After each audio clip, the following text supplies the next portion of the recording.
Smith Wesson Model 29. Introduced in 1955 by Smith & Wesson, the Model 29 was the first production revolver chambered in .44 Magnum. Its genesis traces to Elmer Keith's heavy .44 special handloads, which pushed manufacturers to legitimize a higher pressure cartridge and the N-frame revolver to fire it. In 1957, the company formalized the designation Model 29. At release, it ranked as the most powerful production handgun available and was marketed to hunters of large and potentially dangerous game, though enthusiasts and a few law enforcement officers also adopted it in limited numbers. Production has continued with pauses and engineering changes from the mid-1950s to the present. Variants include the stainless Model 629 from 1978 onward and the lightweight mountain gun from 1989. A Vietnam-era experimental quiet special purpose revolver, or QSPR, adapted the platform for tunnel warfare with special captive piston ammunition, though it never entered general service.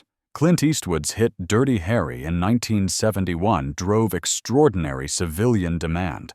Dealers struggled to source guns through the 1970s as the revolver became a cultural shorthand for the .44 Magnum itself.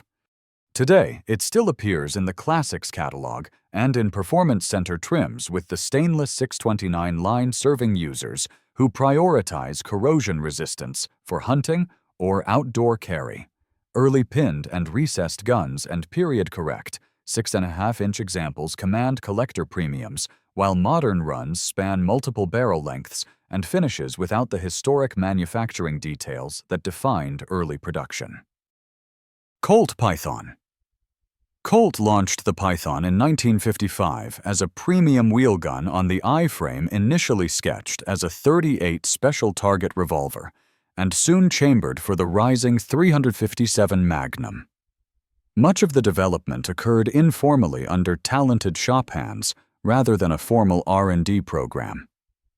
Hand-fitting a ventilated rib, a full underlug, and precise lockwork produced excellent mechanical accuracy and a reputation for an exceptionally refined double-action pull.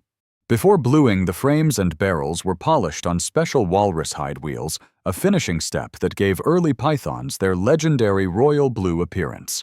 After a 5-decade run that started in 1955, Colt discontinued the Python in 2005, but reintroduced it in 2020 with updated metallurgy, a thicker and stronger top strap, and a simplified, more durable U-shaped mainspring and lockwork.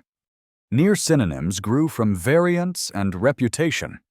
Combat Python for rare 3-inch examples, ultimate for mirror-polished stainless, and frequent billing as the Rolls-Royce of revolvers due to cost and finish quality. Chambered for .357 Magnum with .38 special compatibility, it shipped in 2.5, 3, 4, 2, 5, 6, and 8-inch lengths across eras. Colt's clockwise cylinder rotation cams the crane and cylinder into the frame, under firing, tightening lock-up under recoil. Law enforcement use was selective rather than universal. State patrol agencies in Colorado, Georgia, and Florida issued Pythons for periods before the shift to service semi-autos. Modern production remains stainless in 3, 4.25, and 6 inches, while the first-generation Royal Blue and commemoratives populate the collector market at markedly higher prices. Ruger Redhawk.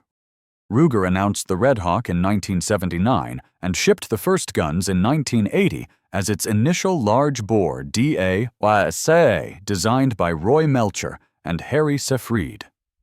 Built on a new, heavy, solid frame without a side plate and using a single coil spring to drive both hammer and trigger, the design emphasized durability with full power, .44 Magnum loads, and long service life. It diverged from the earlier Security 6 family with mass cylinder to frame engagement and scope mount compatibility. The name Redhawk covers the platform across calibers and barrel lengths, rather than separate families. A polar expedition anecdote often follows the model. Sir Ranulph Fiennes reportedly used a .44 Magnum Redhawk to deter a polar bear during the Trans-Globe expedition.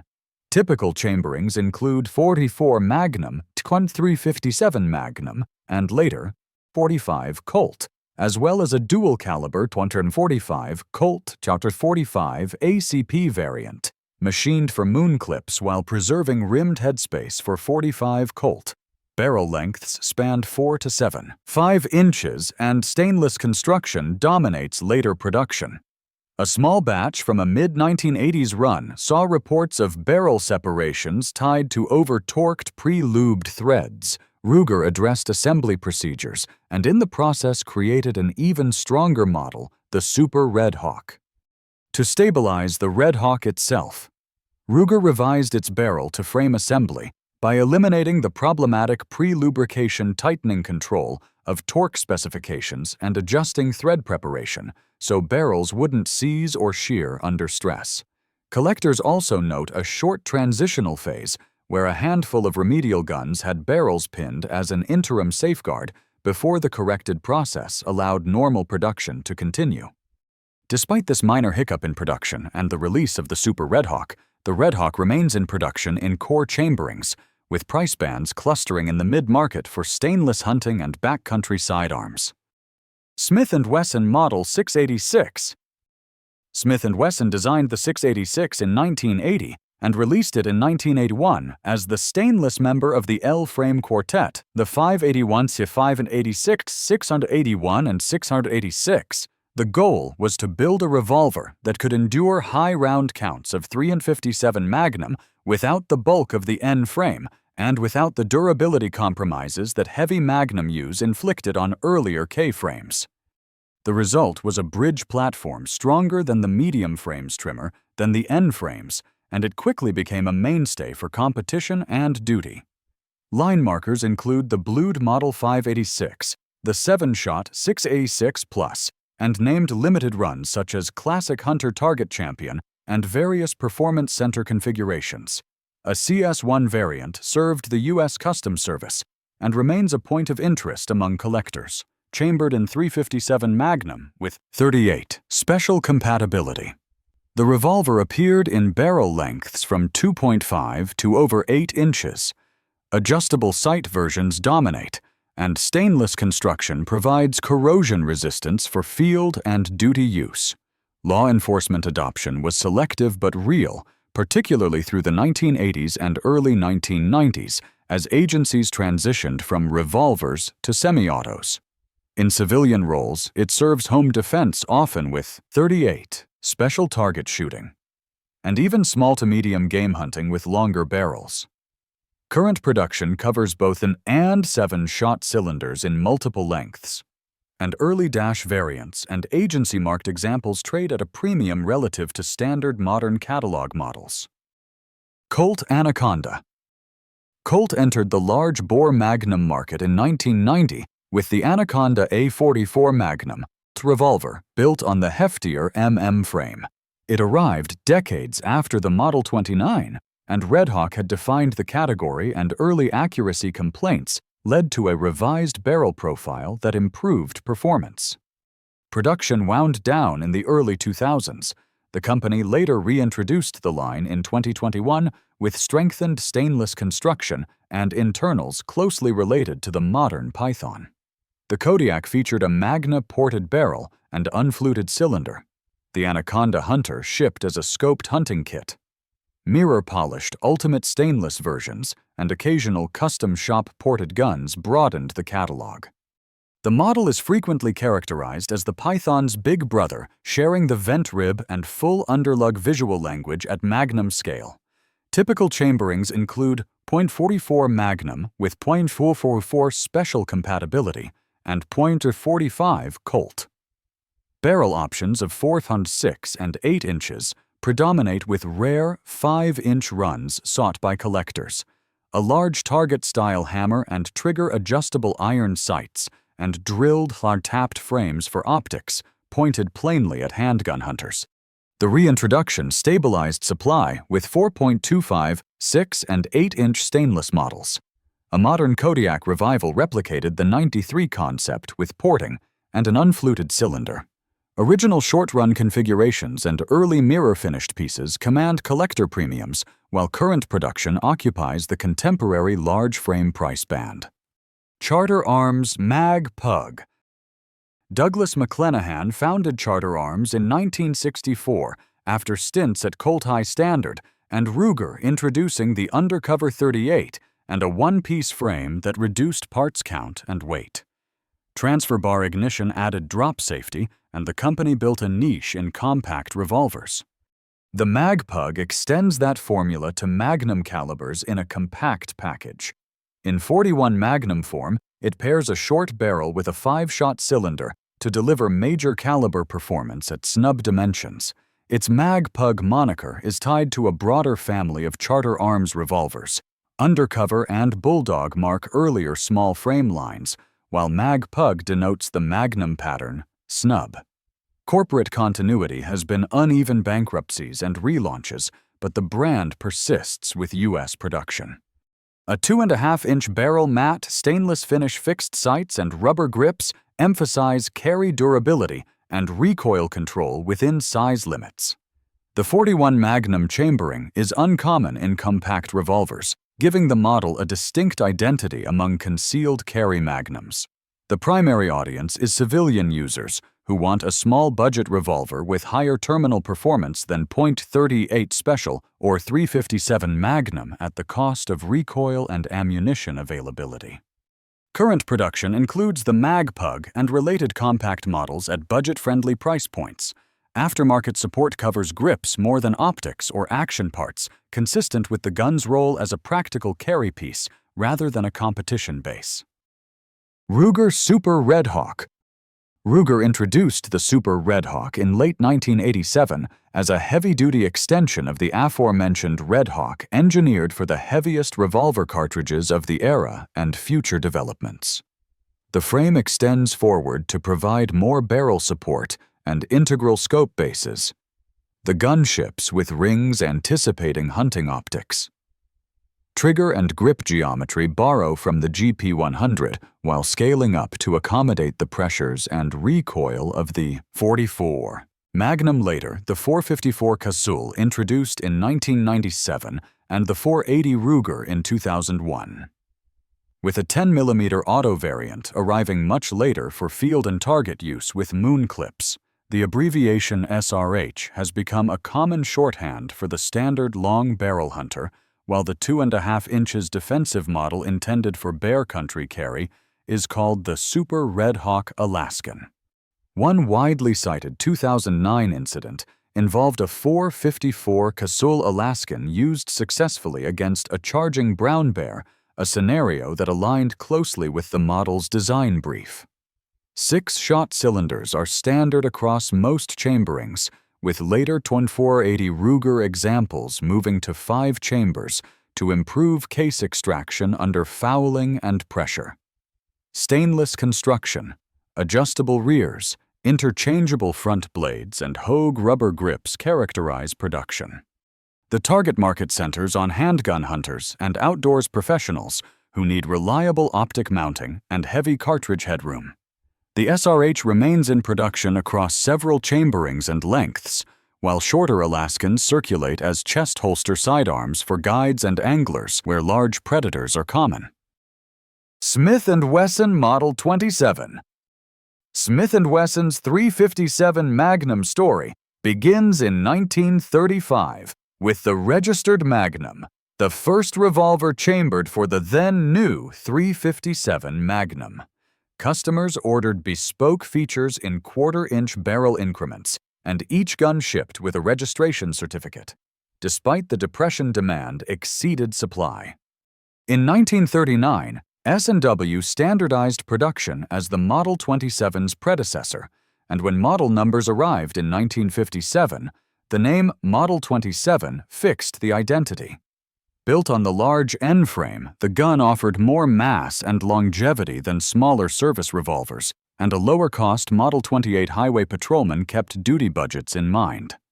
Aliases arise from lineage and materials. Registered Magnum for the pre-1939 Custom Series, Model 28 for the austere sibling and later stainless or scandium 627, 327 branches, including modern 8-shot N frames.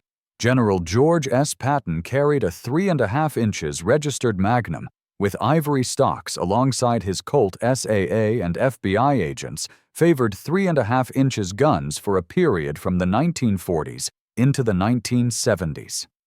Barrel lengths ranged from 3.5 to over 10 inches through various runs. Adjustable rears and either ramped or partridge fronts were common. Law enforcement adoption included the Kansas City Police Department with broader presence among officers and federal agents prior to the semi-auto transition. The Classics line reintroduced the Model 27 in modern manufacture with 4 and 6.5 inches barrels, while original registered Magnums sit at the top of the collector market. Later dash changes removed pinned barrels and recessed chambers in the 1980s, aligning manufacturing with contemporary processes. Ruger GP100. Ruger debuted the GP100 in 1985 as the successor to the security/service Speed 6 family, with an explicit goal of tolerating unlimited .357 Magnum use. The design uses a solid frame without a side plate, a crane lock system reminiscent of the Redhawk, and a triple locking cylinder that engages front, rear, and bottom for robust alignment under recoil.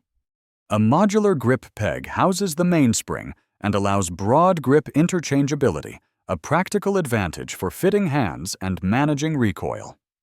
Aliases appear as catalog codes. A K prefix marks stainless models, an F suffix indicates fixed sights, and GPNY denotes fixed sight. 38. Special duty variants associated with New York contracts. Chambering span 357. Magnum 38, Special 327, Federal Magnum 22, LR 10mm auto and 44 Special with capacities from 5 to 10 depending on caliber.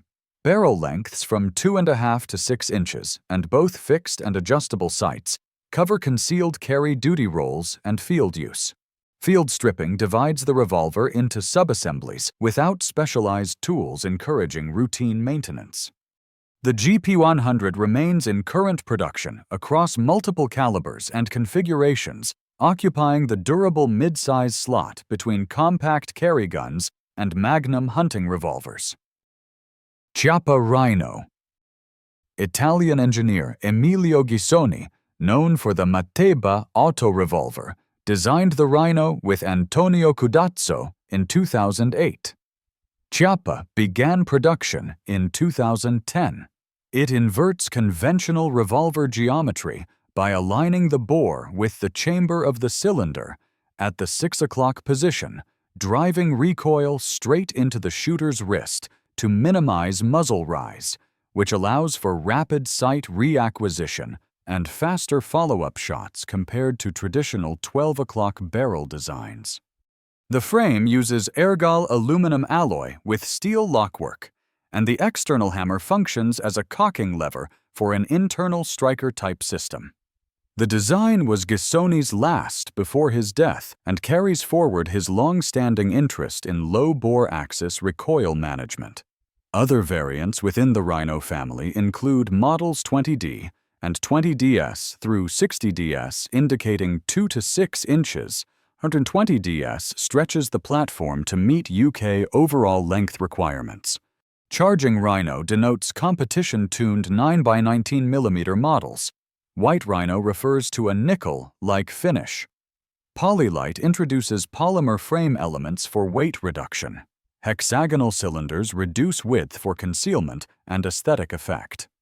Caliber offerings include 357 Magnum 38 Special 9x19 9x21 for markets that restrict 9x19 and 40 S&W in limited runs. Accessory rails appear on most 4-inch and longer versions. Short barrels omit them. The revolver's unconventional silhouette has placed it in films, television, and video games, often misread as a science fiction prop. Current production remains broad with competition variants and multiple finishes in regular circulation, while UK-specific 120DS revolver models satisfy the 60-centimeter rule through barrel and extension geometry rather than detachable stocks. If the information in this video proved useful, consider leaving a like, sharing it with others interested in firearms history, and subscribing for future installments. Suggestions for topics are welcome in the comments. Thanks for watching.